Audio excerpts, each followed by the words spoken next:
મળે છે. wherever you are getting the space, there is the sky. It must. If there is a sky, anybody will get the space in that. आकाश છે, आपको अवकाश मिलेगा. आकाश ही नहीं है, आपको अवकाश नहीं मिलेगा. लेकिन अब पूरे यूनिवर्स में आप कहाँ जाओ कि जहाँ आकाश नहीं है? तो सब जगह पर यहाँ जाओ तो भी महावीर स्वामी 7મી નરકમાં છેલ્લે છેડે ગયા હતા. ત્યાં 33 સાગરો પમ સુધી રહ્યા હતા. તો હવે મહાવીર સ્વામીના જીવને છેક અહીંયા પણ આ જગ્યા મળી હતી કે નહીં? તો 33 સાગરો પમ સુધી રહ્યા કેવી રીતે? There was space there in 7મી નરકમાં. એટલે બરોબર એમને જગ્યા મળી. 7મી નરકમાં બરોબર રહ્યા. 33 સાગરો પમ સુધી રહ્યા. એક નાનો કાળ નથી, દુનિયાનો સૌથી મોટો કાળ છે. હવે એ સાથે જે છે એની રીતે રહ્યા અહીંયા. હવે કોઈ અહીંયા ગયા છે, ક્યાં ગયા? આ સિદ્ધ શિલાએ અહીંયા પહોંચ્યા, મોક્ષમાં પહોંચ્યા. ત્યાં જગ્યા છે કે નહીં? જગ્યા છે તો સિદ્ધો ત્યાં પણ રહ્યા છે. હવે જગ્યા આપવામાં હેલ્પર કોણ છે? Why should we are saying that this is helper? Akash itself is not active. He is not giving you the place. You are coming and taking the place in the sky. हाँ, साधन द्रव्य माधन द्रव्य बीजा जीव जईने जग्या ले छे माटे तेमा रहे छे. आकाश तमने जग्या आपवा नथी आयो. चले, the जीव itself is going there. He occupies the particular place in the sky. એ જગ્યા રોકે છે, એ જગ્યા લે છે. તમે અહીંયા આવ્યા, મારી કેટલી જગ્યા રોકી?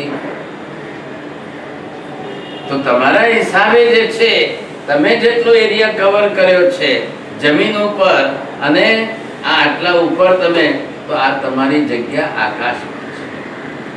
लेकिन अब आपको आने के लिए सहायक मीडिया द्रव्य बना धर्मास्तिकाय देखाय છે તમને કોઈ દાડો? But you are traveling. Your movements from one place to another place. So your movements is only due to the help of Dharmastikaya. Why should we are saying that this is also the helper element? Because itself is not doing anything. ये પોતે કઈ કરવાનું નથી, તમારે કરવાનું. बात ख्याल में આવી गई? नंबर 3, अधर्मास्तिकाय. आप जाकर वहां बैठते हो, आप जाकर वहां स्थिर रहते हो. वो अपने आप में कुछ नहीं कर रहा है, उसको कुछ नहीं करना है, आपको करना है. ये अधर्मास्तिकाय द्रव्य हुआ. तो ये आपको क्रिया प्रवृत्ति आपको करनी है. अब ये आपको लक्ष्य में लेना है, समझे कि नहीं?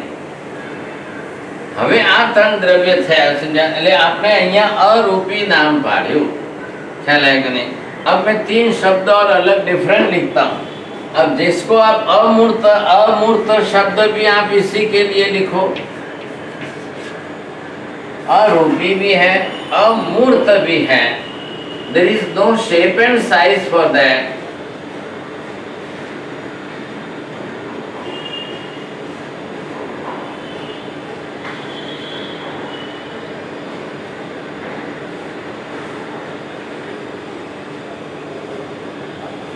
अब आप इसके लिए और भी शब्द बना सकते हो.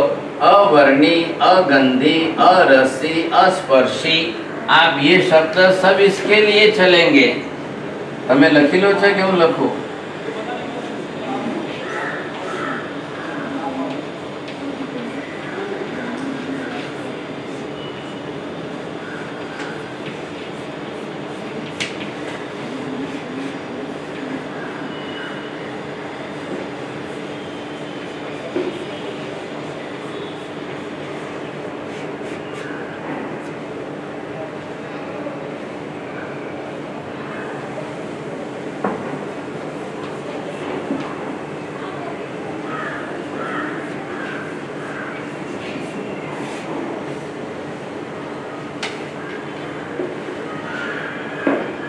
જે છે અહીંયા બધે અ સ્ટેન્ડ્સ ફોર નેગેશન.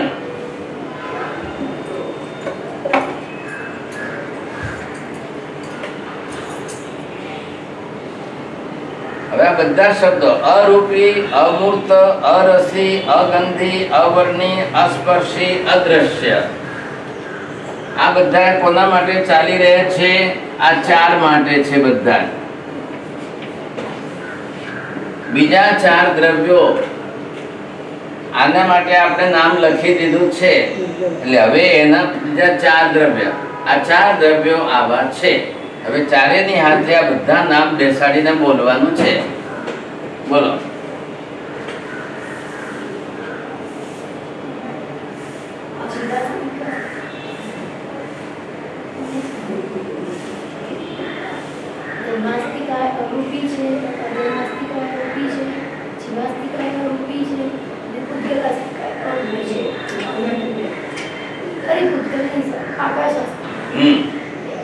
આકાશ અરૂપી છે, અમૂર્ત છે, અરસી છે, અગંધી છે, અવર્ણી છે, અસ્પર્શી છે, અદ્રશ્ય છે.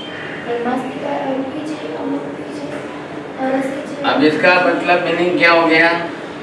रूप रंग नहीं है, अमूर्त, there is no shape and size, એનો કોઈ આકાર પ્રકાર નથી. અરસી, જેનો કોઈ રસ, ખાટો, મીઠો, તીખો, કડવો, ગળ્યો કંઈ જ નથી. અગંધી, એની કોઈ સ્મેલ, ગંધ નથી કે એનાથી તમને અનુભવ થાય. અવર્ણી, કલર નથી એને. અને અસ્પર્શી, there is no touch at all, આકાશનો સ્પર્શ થવાથી તમને ખબર પડે નહીં. આકાશનો સ્પર્શ ઠંડો કે ગરમ, આત્માનો સ્પર્શ ઠંડો કે ગરમ, ધર્માસ્તી કાયનો સ્પર્શ કઈ ખબર નહીં પડે. એ બધા કેવા છે? અદ્રશ્ય, not visible at all. This is unseen by your own eyes. આ બધા ચાર માટે વાત કરી. હવે એ ચારેના ઓપોઝિટ વર્ડ તમારે આ બાજુ લેવાના છે. બોલો, હવે એનું ઓપોઝિટ આ બાજુ શું શું થાય? અ કાઢી દો એટલે થઈ ગયું ઓપોઝિટ. બોલો.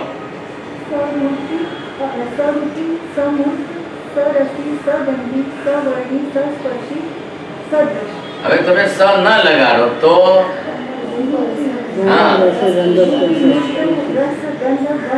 હા, હવે પૂતગલ કેવો થવાનો? મૂર્ત દ્રવ્ય. એ આખો કેવો થવાનો? આ બધાની સાથે એના શબ્દ જોડી દો. અ કાઢીને અનેગેશન માટે હતું. સમજાઈ ગઈ વાત? બોલો. પૂતગલ એ રૂપી છે, મૂર્તવાળું છે, રસી છે, ગંધી છે, વર્ણીય છે, સ્પર્શીય છે અને દ્રશ્ય પણ છે. બસ આ એક જ દ્રવ્ય જુદું પડ્યું અને આ ચાર બધા એક કેટેગરીના જુદા પડે. ખ્યાલ આવ્યો? ચાર દ્રવ્યો એક સરખા, એક દ્રવ્ય સાવ જુદું પડી ગયું. એટલે એનાથી એના ગુણધર્મો ઉલટા વિપરીત થઈ ગયા. ખ્યાલ આવ્યો? આ દ્રવ્યોનું કમ્પાઉન્ડ ફોર્મ જેવું છે તેવું આપણે, કોઈ એમાં જઈને કોઈ ચેન્જ કરી શકતું નથી. કોઈએ કઈ એમાં કઈ કરવા પણ રહેતું જ નથી. ખ્યાલ આવ્યો? આ બધા દ્રવ્યો એ સ્વરૂપના છે, એવા પ્રકારના છે, એમને એમના પોતાના ગુણધર્મો પ્રમાણે એમને રહેવાનું છે. nobody can change in that, nobody is forming that. એને કોઈ બનાવતા નથી, એને કોઈ બદલતા નથી, એને કોઈ નષ્ટ કરી શકતા નથી, because of permanency. Now the second principle, no one is the creator to create the whole universe. બરોબર? If thing itself is not in the creation form, it is already in the compound form. If it is not the perishable thing, then no one is the creator for this, and no one required to perish, destroy these things, because it is permanent and it is in its own form. એ પોતે પોતાના મૂળભૂત સ્વરૂપમાં જ છે. એક્ઝિસ્ટન્સમાં હા, existence ખાલી અસ્તિત્વ થયો, પણ ઇન વિચ ફોર્મ એક્ઝિસ્ટન્સ? આવા સ્વરૂપની અંદર, આ સ્વરૂપમાં એનું એક્ઝિસ્ટન્સ છે. Existence is always permanent. because permanency, because of that it was remaining in infinite past time. It will remain in the future infinite time. That's why it is permanent. And permanency ના હિસાબે એનું existence જે થયું it is in its own original form.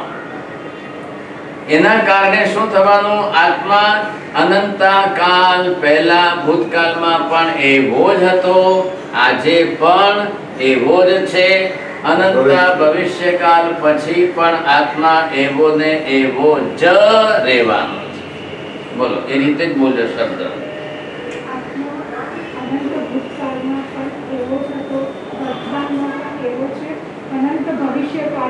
પછી પણ આપણે શું વાત કરીએ અહીંયા? આ કોની વાત થઈ હતી? મહાવીર સ્વામી 7મી નરકમાં ગયા તો એ શરીરના હિસાબે એમનામાં શું ફરક પડ્યો? એ જ મહાવીર સ્વામી છેલ્લે જે છે મોક્ષમાં ગયા, એમના આત્મામાં કઈ ફરક પડ્યો નથી. હવે સમજાઈ ગઈ વાત? આત્મામાં કોઈ ફરક નહીં પડ્યો. આત્મા ઇટ રિમેન્સ સેમ, એક સરખો એવો ને એવો જ. હવે આપણે શું સમજવાનું છે કે આ ગોળામાં, અહીંયા જુઓ, આ ગોળો એક સંજ્ઞા આપી આ તમને નિગોધની, તો એમાં આત્મા જેવો હતો ક્યારે? અનંતા ભૂતકાળ પહેલા. એ જ આત્મા એમાંથી નીકળીને જ્યારે એની આખી પ્રક્રિયામાંથી પૂરું કરીને મોક્ષે જશે તો એવો ને એવો જ રહેવાનો છે.